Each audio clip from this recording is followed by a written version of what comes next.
Hi అండి. ఓ వంట ఒక మాటకి స్వాగతం అండి. ఈరోజు జొన్న అంబాలి చేసుకుందాం. ఓ జొన్న జావ అంటారండి. ఇది వెనక అమ్మమ్మ వాళ్ళు చేసుకునేవాళ్ళు.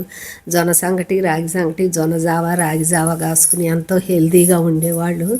ఎంతో పని చేసుకునేవాళ్ళు అండి. ఆరోగ్యంగా ఉండేవాళ్ళు. ఇదిగో నేను 2 స్పూన్లు కాసుకుంటున్నానండి జొన్న జావ. మీ ఇంట్లో క్వాలిటీని బట్టి కాసుకోండి. నేను 2 స్పూన్లు వేసుకుని ఒక గ్లాస్ వాటర్ పోసుకుని ఉండలు లేకుండా శుభ్రంగా కలిపి ఒక నైట్ అల్లా అట్టి పెట్టుకోండి. కొద్దిగా పులిస్తే జొన్న జావ టేస్ట్ చాలా బాగుంటుంది. ఇట్లా ఉండలు లేకుండా కలిపి నేనైతే పొద్దున్నే కలుపుకున్నాను, మధ్యాహ్నం కాసుకుంటున్నాను. మీరు ఒక నైట్ అల్లా కలిపి పెట్టుకుంటే పులిస్తే పొద్దున్నే కాసుకుంటే అంత టేస్ట్ ఉంటుంది. అది పిండి అంతా అడుక్కుపోయి వాటర్ పైకి వచ్చినాయి.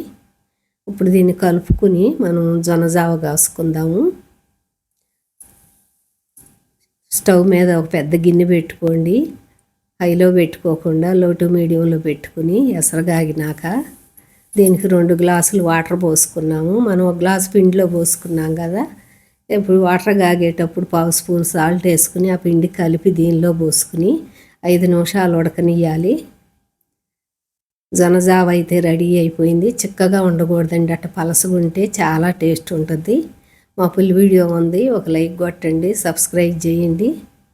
ఈ జొన్న జావ పిల్లలకు కూడా ఇవ్వచ్చండి, చాలా హెల్తీగా ఉంటారు. ఇప్పుడు పిల్లలేమో ఎప్పుడు నీరసం కాళ్ళు నొప్పులు అంటుంటారు. వెనక అమ్మమ్మ వాళ్ళు దాగి చాలా హెల్తీగా ఉండారు.